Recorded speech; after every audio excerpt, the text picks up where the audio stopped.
Je pense qu'au début de la guerre, nous avons tous entendu ce mot, provoqué ou non provoqué. Bien sûr, le mot, je veux dire, c'était provoqué. Il n'y a aucun doute à ce sujet maintenant. Je suis fondamentalement contre cela. Je pense que c'était provoqué. Et je parle avec de nombreuses années d'expérience en négociation dans ce domaine. J'ai été l'un de ceux qui se sont opposés à l'expansion de l'OTAN dès le début parce que je prédisais que cela créerait de telles choses. Alors passons à autre chose. Si vous voulez mon avis, je vous le donnerai.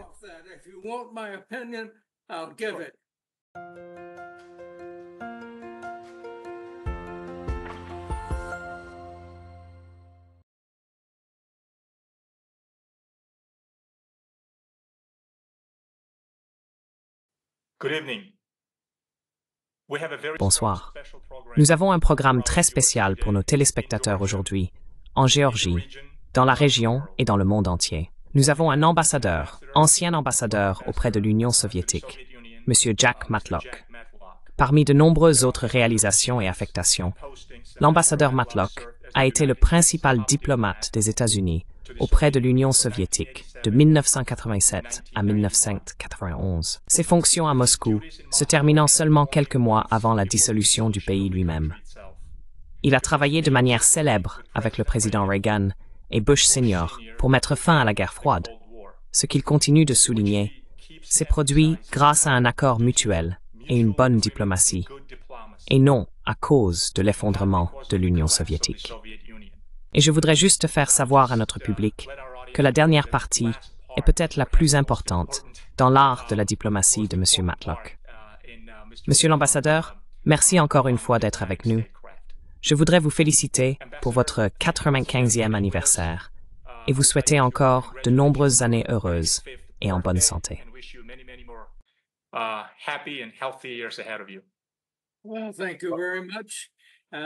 Eh bien, merci beaucoup. Et je suis très heureux d'être avec vous aujourd'hui, car j'ai toujours eu un intérêt particulier pour la Géorgie. Je dirais que les Géorgiens ont joué un rôle très important, non seulement dans ma diplomatie, mais aussi dans ma vie personnelle. Je suis donc très heureux de pouvoir m'adresser à un public géorgien aujourd'hui.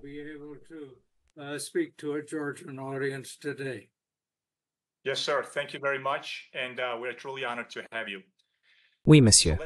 Merci beaucoup. Et nous sommes vraiment honorés de vous avoir. Alors, entrons directement dans le vif du sujet. Le monde connaît pour le moins des changements.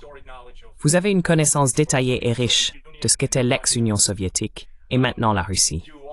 Vous êtes également un observateur avisé des événements actuels, des événements mondiaux qui façonnent ce système international en mutation. Nous avons le conflit en Ukraine à la suite de l'invasion de la Russie et nous avons un environnement politique instable, pour le moins, en Géorgie, un petit pays qui fait face aux réalités régionales du mieux qu'il peut. Ma première question pour vous est, comment voyez-vous les deux conflits? Le conflit russo-ukrainien qui se déroule actuellement et le conflit de 2008, l'invasion de la Géorgie par la Russie qui a eu lieu en août 2008. Voyez-vous des similitudes en termes de mécanismes causaux?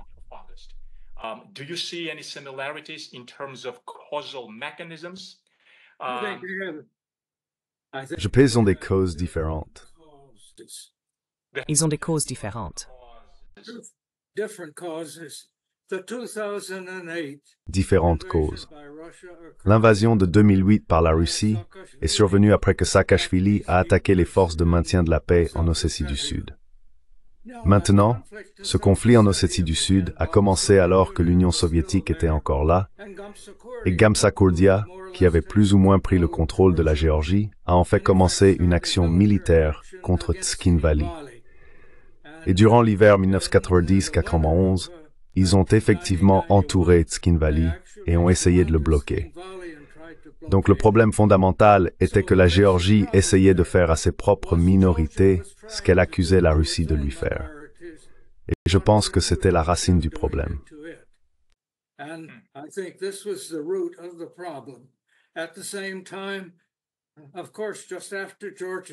En même temps, bien sûr, juste après l'indépendance de la Géorgie, il y a eu des tentatives de la part des Géorgiens, des personnes comme Kitovani, d'attaquer le Parlement en Abkhazie.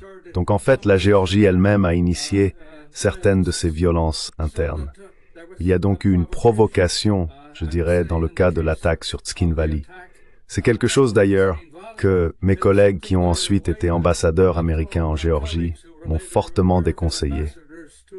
Mais je pense qu'on peut dire que la Russie est allée trop loin. Elle n'aurait pas dû aller si loin. Mais en fait, la Géorgie a commencé cela. Et c'est une tragédie pour tout le monde, comme il s'est avéré. Maintenant, l'Ukraine était très différente. L'invasion de l'Ukraine n'aurait jamais dû avoir lieu.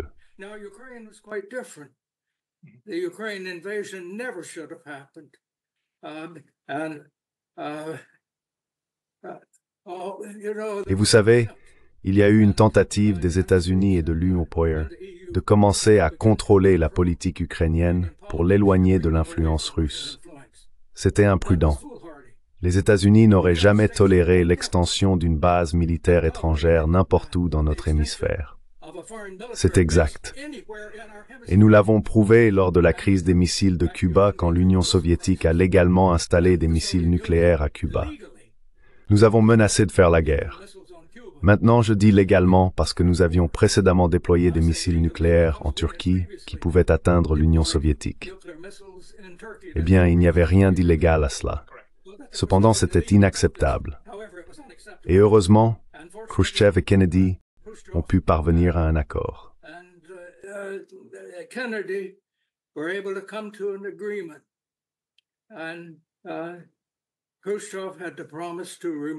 Et Khrouchtchev a dû promettre de retirer ses missiles de Cuba publiquement.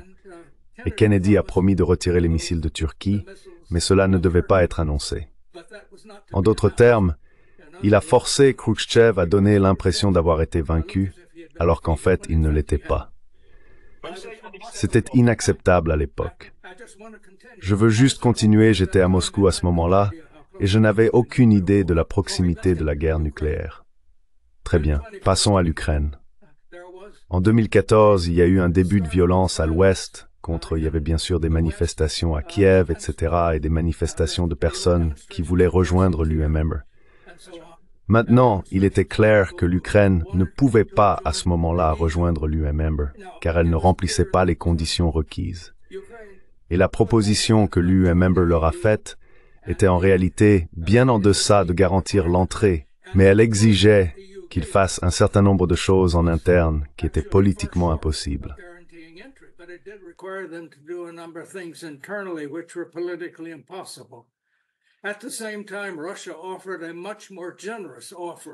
En même temps, la Russie a proposé un accord beaucoup plus généreux.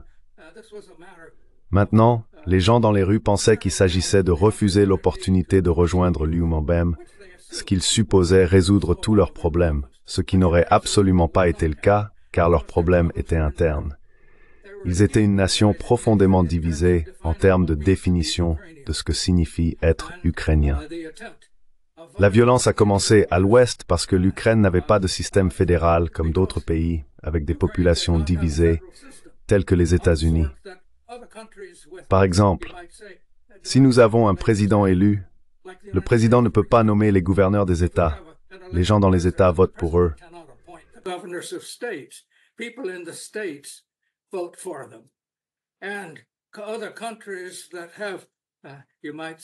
Et d'autres pays qui ont, pourrait-on dire, des nationalités mixtes, protègent les droits des autres.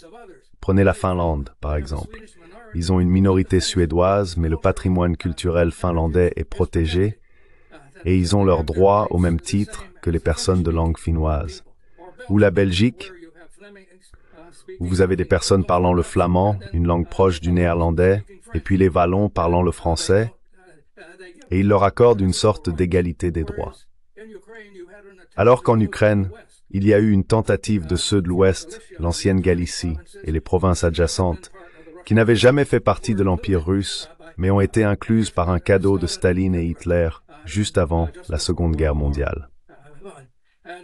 Bien sûr, ces régions sous le système communiste dirigé initialement dès la fin des années 20 par un Géorgien, Joseph Staline, ont fortement réprimé les cultures de ces Ukrainiens de l'Ouest.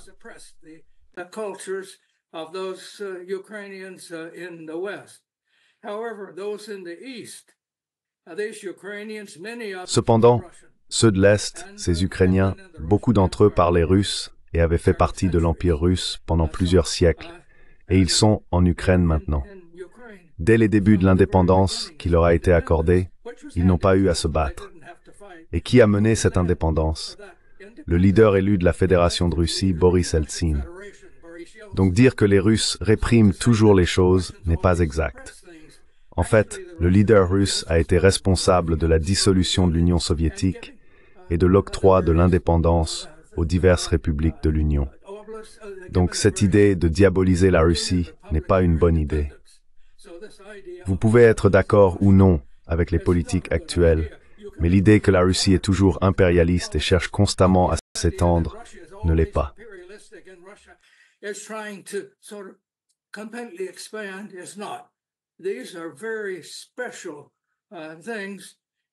Ce sont des choses très spéciales, et il est clair que la Russie considérera toujours le territoire de ce qui est maintenant, pourrait-on dire, l'Ukraine orientale et la Biélorussie, comme très spécial.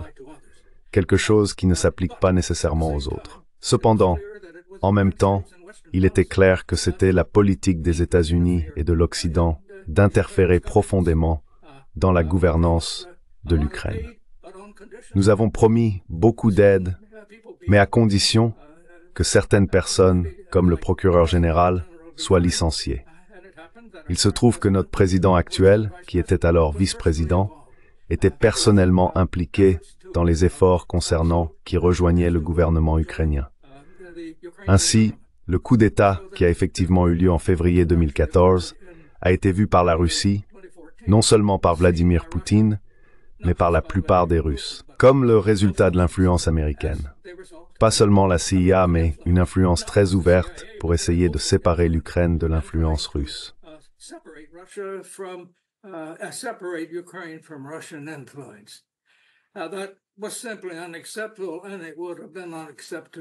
C'était tout simplement inacceptable, et cela aurait été inacceptable pour pratiquement n'importe quel gouvernement russe bénéficiant d'un large soutien dans ce pays.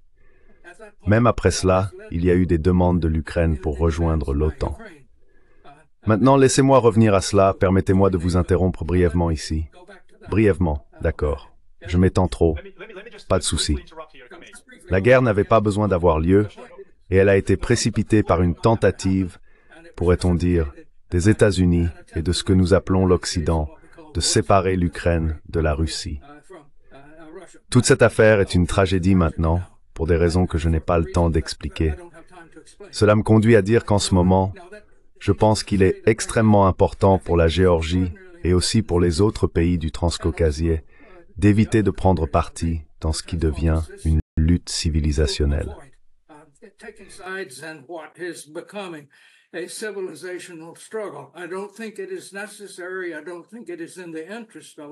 Je ne pense pas que ce soit nécessaire. Je ne pense pas que ce soit dans l'intérêt de ces partis. Je pense que la Géorgie a besoin de bonnes relations avec tous ses voisins. Elle a besoin de plus de respect pour ses propres minorités. Et elle doit comprendre que ces problèmes ne seront pas résolus en devenant membre de l'Union européenne. Cela pourrait arriver un jour, je l'espère. Et rien dans la politique russe ne l'interdit. Mais l'OTAN est un non. Et il me semble qu'il faut aussi comprendre que les États-Unis sont actuellement très surchargés avec les garanties qu'ils ont données.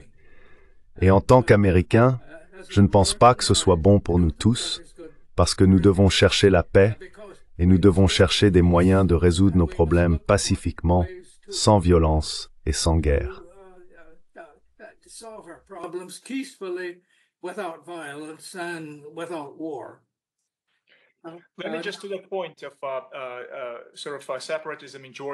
Juste pour aborder rapidement le point du séparatisme en Géorgie, c'est très apprécié, et notre public appréciera votre évaluation honnête de la réalité à laquelle nous devons faire face. Cependant, dans quelle mesure est-ce la Russie, et dans quelle mesure est-ce uniquement le nationalisme géorgien qui est la cause des mouvements séparatistes possibles? Je veux dire, est-il possible de marginaliser essentiellement le rôle de la Russie dans cela? Qui a provoqué qui? Bien sûr, c'est une question qui doit être examinée plus en profondeur par les historiens. Mais le rôle de la Russie dans cela, j'imagine, est évident. C'est aussi une partie majeure du séparatisme en Géorgie.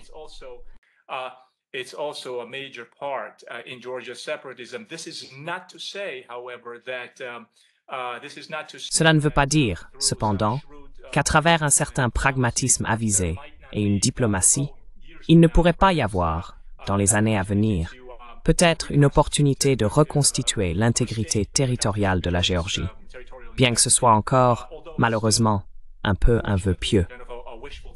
Mais je pense que le rôle de la Russie dans la région a toujours été de préserver ses propres intérêts géopolitiques, de sécurité nationale et stratégique, en s'assurant qu'aucune puissance occidentale ne puisse s'installer sous son ventre mou, appelé la région du Caucase du Sud, connaissant son histoire de vulnérabilité de cette région. Mais quoi qu'il en soit, Monsieur l'ambassadeur, aujourd'hui, vous avez fait allusion à cela, que la Russie ne renoncera jamais à l'Ukraine, encore moins la laissera devenir membre de l'OTAN, car c'est un problème existentiel.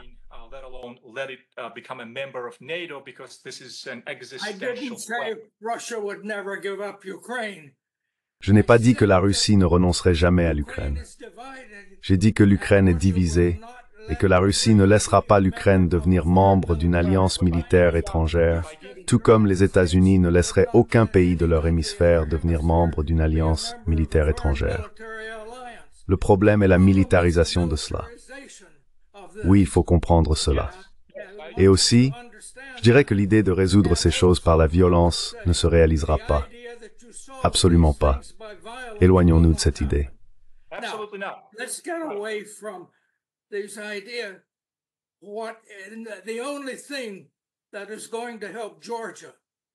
La seule chose qui va aider la Géorgie est de commencer à construire sa propre économie et sa propre, on pourrait dire, culture, et base de manière à être amicale avec toutes les parties et à ne pas s'impliquer dans une soi-disant lutte civilisationnelle.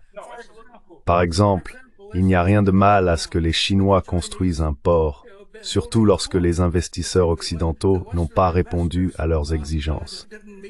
Mais je serai objectif à ce sujet. Les Chinois ne vont pas vous exploiter. Et donc je ne dis pas que tout ce que fait la Russie est bien. C'est pas nécessairement le cas. Mais la Russie agit exactement comme les États-Unis agiraient s'ils voyaient une action militaire hostile près de leurs frontières. Vous devez comprendre cela.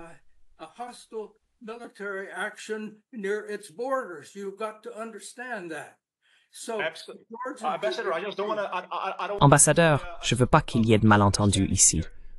Nous sommes sur la même longueur d'onde lorsque nous parlons des intérêts de la Russie, des intérêts de sécurité nationale et de l'idée que l'OTAN se rapproche de ses frontières. Je veux dire, je pense qu'il y a un consensus à ce sujet.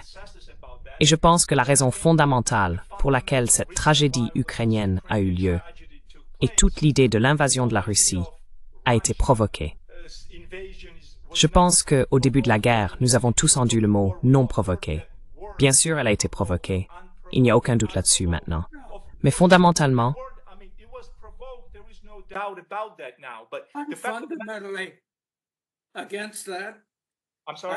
je pense que c'était provoqué. Et je parle avec de nombreuses années d'expérience en négociation dans ce domaine. J'ai été l'un de ceux qui se sont opposés à l'expansion de l'OTAN dès le début parce que je prédisais que cela créerait de telles choses. Alors passons à autre chose. Si vous voulez mon avis, je vous le donnerai.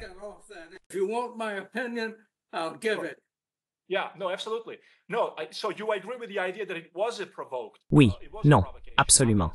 Donc suis-je d'accord avec l'idée que c'était provoqué? C'était une provocation, évidemment. Je veux dire, c'est comme ça que je le vois. Il y a eu de nombreux avertissements de, vous savez, George Kennan quand il était encore là, à Bill Perry, Bill Burns.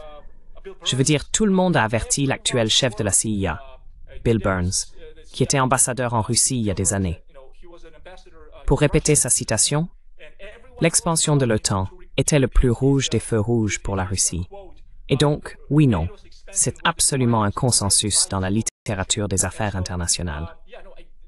it's absolutely a consensus in the international affairs literature and some serious people who analyze this stuff. Et vous savez, certaines personnes sérieuses qui analysent cela disent que la Russie ne s'est pas simplement réveillée un jour et n'est pas entrée en Ukraine sans raison, évidemment. Mais je pense qu'il y a maintenant un consensus à ce sujet. C'est donc mon point de vue. Mais que pensez-vous que la Géorgie, un petit État, un État sans défense, un État faible dans un voisinage très hostile, soyons honnêtes les uns avec les autres, devrait faire dans une telle situation?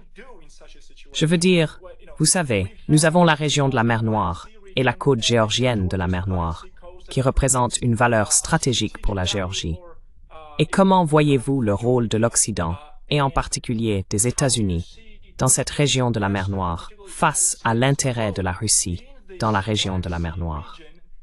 Vis-à-vis Russia's interest in the Black Sea region. And just to make one point, there is a very good conceptual... Et juste pour faire un point, il y a un très bon concept théorique en cours de développement à l'Université d'État de Sukhumi à Tbilissi, en Géorgie, qui parle de transformer le Caucase du Sud en une région relativement indépendante où les projets géoéconomiques seraient les bienvenus, plutôt qu'un espace où des pays spécifiques sont choisis pour les intérêts des grandes puissances afin de les opposer les uns aux autres. Donc, il y a des concepts académiques en jeu.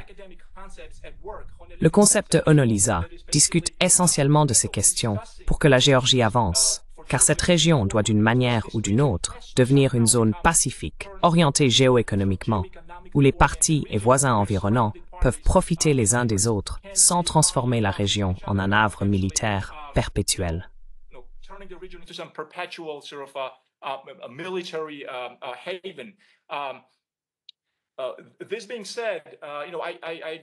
Cela dit, je suis d'accord avec votre point de vue général sur la position que la Géorgie devrait avoir, mais pourriez-vous nous donner une meilleure idée de... Nous avons déjà parlé des différences fondamentales entre la Géorgie et l'Ukraine et de la façon dont ces conflits ont commencé. Donc, pour éviter cela à nouveau, pour augmenter les chances de sécurité, quelle est votre opinion? Pensez-vous que les États-Unis devraient faire quoi exactement? Devraient-ils s'intéresser à la région? Comment? Quel est le but des États-Unis dans la région à ce stade? Y a-t-il des détails spécifiques que vous pouvez offrir?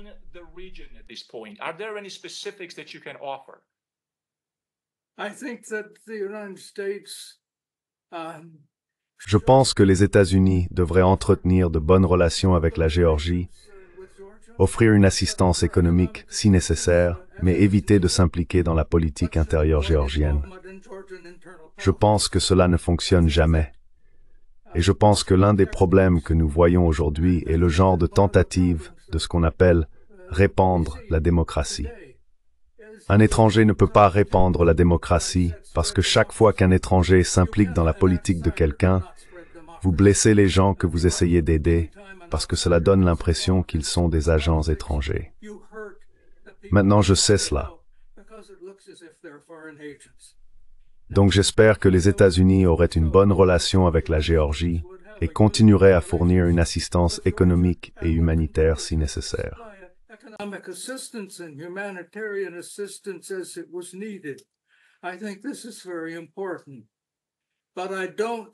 Je pense que c'est très important, mais je ne pense pas que nous devrions financer des organisations qui sont profondément impliquées dans la politique interne. Je pense que cela va les rendre suspects aux yeux des autres, même si ce qu'ils essayent de faire leur semble juste. Donc je pense que nous devrions rester en dehors de la politique intérieure. Je pourrais dire qu'en ce qui concerne la situation actuelle, j'ai lu ce matin un article très perspicace publié par le Quincy Institute à Washington par Anatole Lieven, Alma Bhattacharjee et Artyom Dashian. Je le recommande à tous vos auditeurs car je pense qu'il donne une vision très équilibrée de ce qui se passe.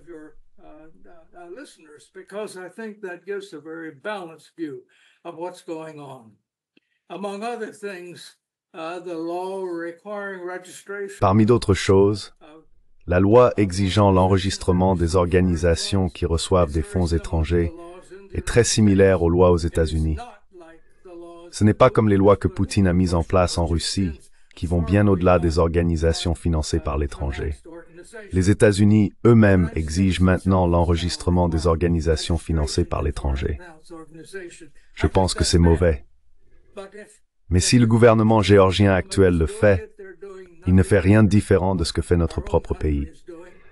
Donc dire que c'est mauvais, ou pire encore, sanctionner le gouvernement géorgien à cause de cela, je pense que c'est faux.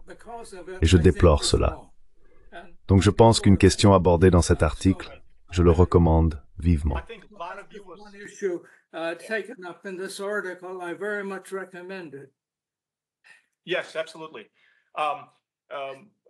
Oui, absolument.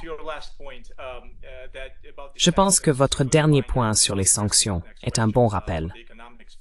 J'étais sur le point de vous poser la prochaine question sur le plan économique. Vous vous souvenez très bien que lorsque la guerre a commencé, lorsque la Russie a envahi l'Ukraine, il y avait une énorme pression, prétendument, de la part des responsables de la politique étrangère américaine, se concentrant sur la Géorgie et la région, pour que la Géorgie se joigne aux sanctions contre la Russie. Et la question la plus évidente et de bon sens qui est sortie de Géorgie à propos de cette controverse était « Comment les États-Unis s'attendent-ils à ce que la Géorgie survive économiquement, alors qu'une énorme partie du PIB de la Géorgie, je ne suis pas sûr des chiffres exacts en ce moment, mais rien que le vin que les Géorgiens exportent permet aux entreprises géorgiennes de survivre grâce à cette exportation vers la Russie, sans parler des agrumes et d'autres produits.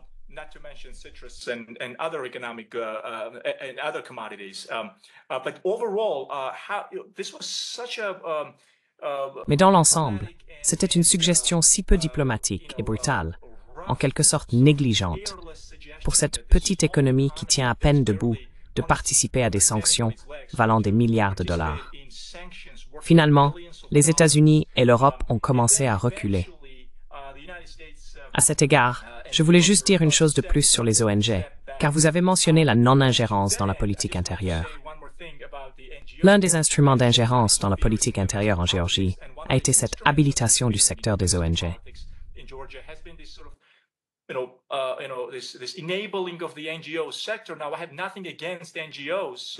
Maintenant, je n'ai rien contre les ONG. Vous savez, dans un sens occidental, la façon dont elles agissent, disons, aux États-Unis ou en Europe. Elles font un bon travail en analysant et en identifiant les problèmes socioculturels, politiques, etc. Mais en Géorgie, elles ont eu ce pouvoir extrême, je dirais, de fondamentalement amener l'État à un état de paralysie si elles n'aiment pas ou ne sont pas d'accord avec le gouvernement actuel. Et j'imagine que vous seriez probablement d'accord pour dire que c'est une politique mal avisée de donner à un certain segment de la société le pouvoir d'escalader la situation politique au point d'une autre révolution possible. Qu'en pensez-vous?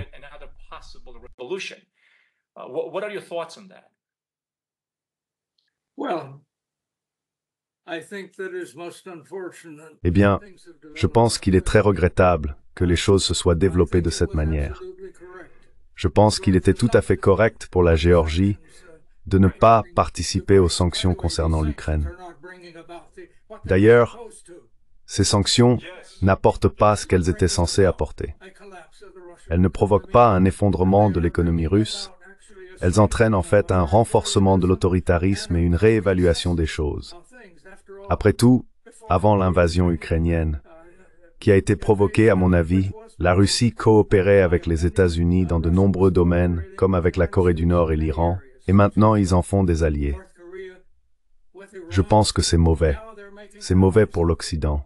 C'est mauvais pour nous tous.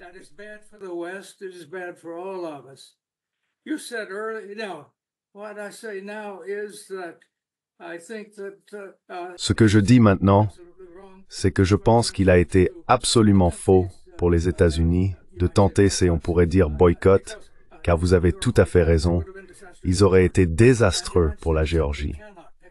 Et les États-Unis ne peuvent tout simplement pas compenser tout le manque. La Géorgie est là où elle est, entre la Russie et la Turquie. D'ailleurs, la Turquie est membre de l'OTAN et également très importante. Elle n'a pas participé à ces boycotts et en profite car les Russes voyagent maintenant via Istanbul, Turkish Airlines se porte très bien, et ainsi de suite. Donc je pense que, oui, les problèmes du Caucase du Sud, les divisions entre les différents peuples là-bas, doivent être résolus pacifiquement et non pas en essayant constamment de surpasser l'autre.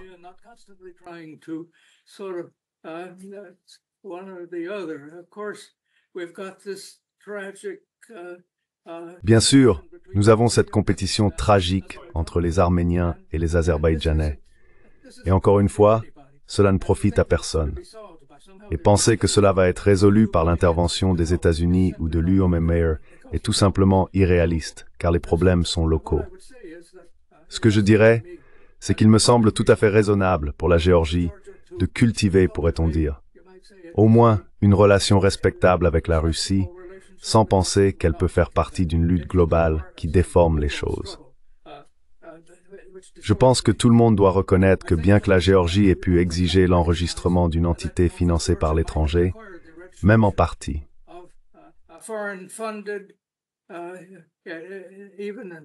C'est une loi très controversée.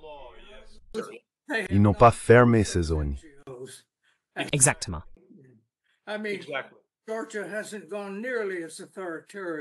Je veux dire, la Géorgie n'est pas devenue aussi autoritaire que la Russie, et je pense que nous devons le reconnaître.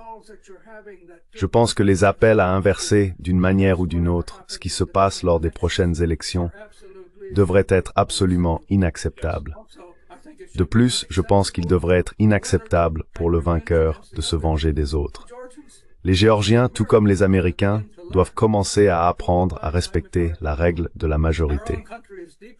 Notre propre pays est profondément divisé maintenant, et une élection si serrée que personne ne peut la prédire, avec des enjeux très élevés.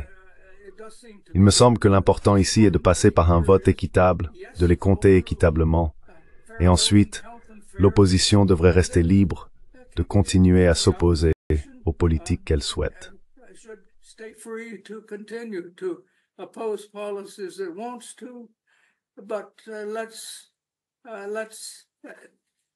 Mais arrêtons de penser à des idées selon lesquelles des personnes devraient être destituées illégalement. Je rappellerai que Shevardnadze a été destitué 1 an avant la fin de son mandat électoral. Je pense que c'était une très, très grosse erreur. Je sais que son régime avait certains problèmes, mais il a pris en charge presque l'anarchie et a ramené la Géorgie d'une certaine manière. C'était un bon ami à moi. Et nous avons travaillé ensemble pendant la guerre froide lorsqu'il était ministre des Affaires étrangères. Et il me semblait que la façon dont il a été traité à la fin n'était pas ce qu'il méritait. Quoi qu'il en soit, pour traverser cela, je dirais aujourd'hui que l'idée que d'une manière ou d'une autre, la victoire de l'actuel rêve géorgien devrait être opposée parce qu'elle n'est pas démocratique, n'a pas de sens pour moi.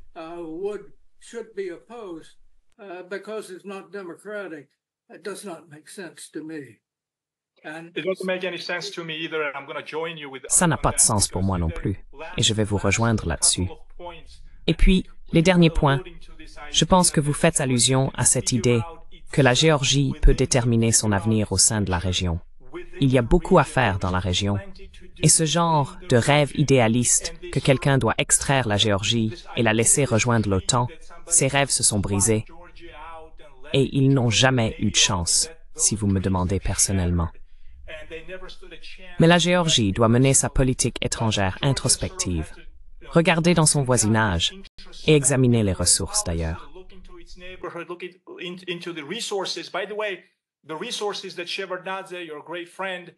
Les ressources que Shevardnadze, votre grand ami, a laissées à la Géorgie, en termes de projets géoéconomiques et de pipelines, ont vraiment mis la Géorgie sur le radar de l'Occident. Donc oui, je pense qu'il est difficile de ne pas être d'accord avec vous, ambassadeur. Il nous reste moins de 5 minutes. Évidemment, vos conseils pour que la Géorgie soit plus pragmatique et réaliste, et qu'elle analyse sa politique étrangère et son rôle dans la région et dans les affaires internationales de manière plus astucieuse et pragmatique, sont inestimables. Avez-vous un dernier mot pour nous, pour l'avenir de la Géorgie?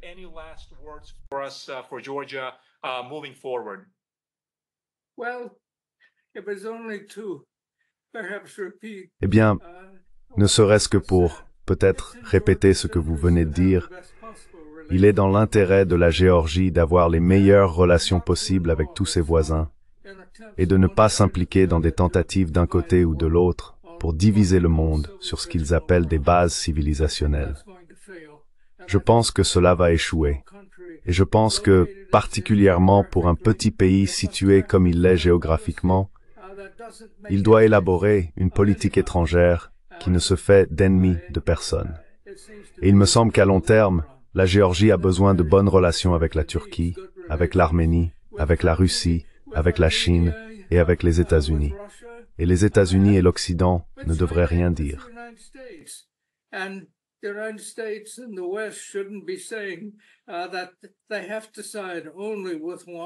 Ils n'ont pas à se ranger uniquement d'un côté et être hostiles aux autres. Je pense que la Géorgie pourrait bien un jour être éligible à l'adhésion à l'UNOMEMRE. Et je ne crois pas qu'un autre pays devrait pouvoir opposer son veto à cela. Mais pour l'instant, la Géorgie ne l'est pas. Et l'exigence de l'UNOMEMRE de boycotter la Russie, je pense, a été assez déraisonnable. Mais je pense que les choses vont changer parce que la guerre en Ukraine ne va pas durer éternellement. Et il y aura un bouleversement après cela. Je ne peux pas prédire quelle sera la politique américaine parce qu'en ce moment, nous sommes nous-mêmes si profondément divisés qu'il est très difficile de prédire dans quelle direction les choses vont aller. Cela ferait une émission complètement différente, rien que pour discuter de la politique intérieure américaine. Je pense que les Géorgiens devraient soutenir une politique qui cherche à maintenir des relations amicales et normales avec tout le monde, sans prendre parti dans les conflits des autres.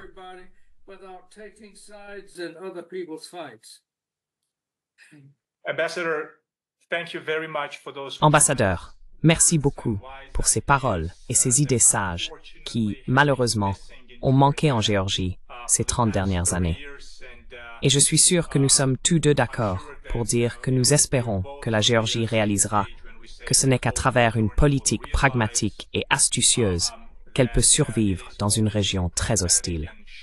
Encore une fois, l'ambassadeur Jack Matlock était avec nous aujourd'hui. Merci beaucoup, ambassadeur. Nous vous apprécions vraiment. Merci. Is er gremand de striktik à mentionner? Oui, monsieur, absolument. Merci beaucoup. Bien sûr. Prends soin de toi. Raise the Gizureu.